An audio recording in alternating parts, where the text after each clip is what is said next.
boneka yang tak pernah berhenti tumbuh. Cerita yang diambil berdasarkan kisah nyata di Jepang tahun 1958. Di desa terpencil di Await, seorang ibu tunggal, Aiko, pindah ke rumah kayu tua di pinggir hutan setelah suaminya hilang dalam Perang Pasifik. Putrinya, Sachiko 7 tahun, menemukan boneka kayu antik tersembunyi di loteng. Boneka itu mengenakan kimono usang dengan rambut hitam sepanjang bahu. Mirip anak manusia. "Namaku Okiko," bisik suara anak kecil saat Sachiko mengelusnya. Aiko mulai curiga ketika rambut boneka itu bertambah panjang setiap pagi. Dan Aiko mulai mengunci boneka tersebut di dalam lemari. Meski ia menguncinya di lemari, suara langkah kecil terdengar di koridor larut malam.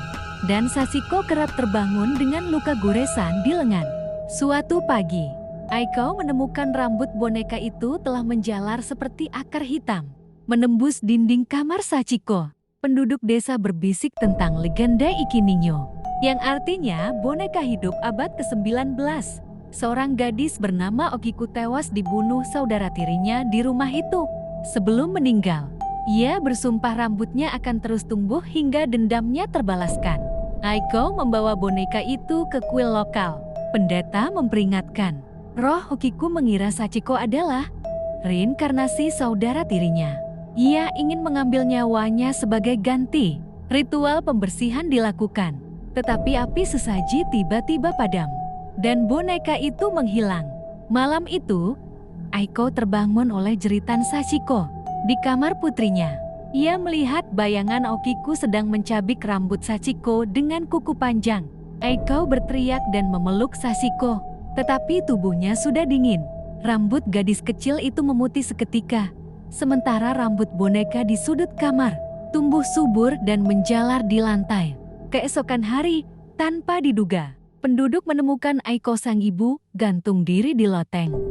Boneka Okiku duduk di pangkuannya. Rambutnya kini sepanjang 3 meter, membelit leher Aiko sang ibu seperti tali dan menggantung.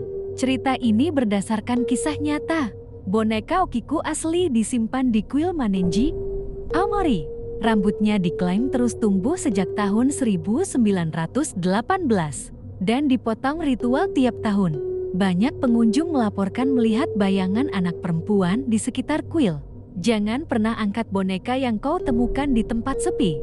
Bisa jadi ia sedang mencari teman untuk bermain untuk selamanya. Like, share dan subscribe jika kalian menyukai cerita seram ini.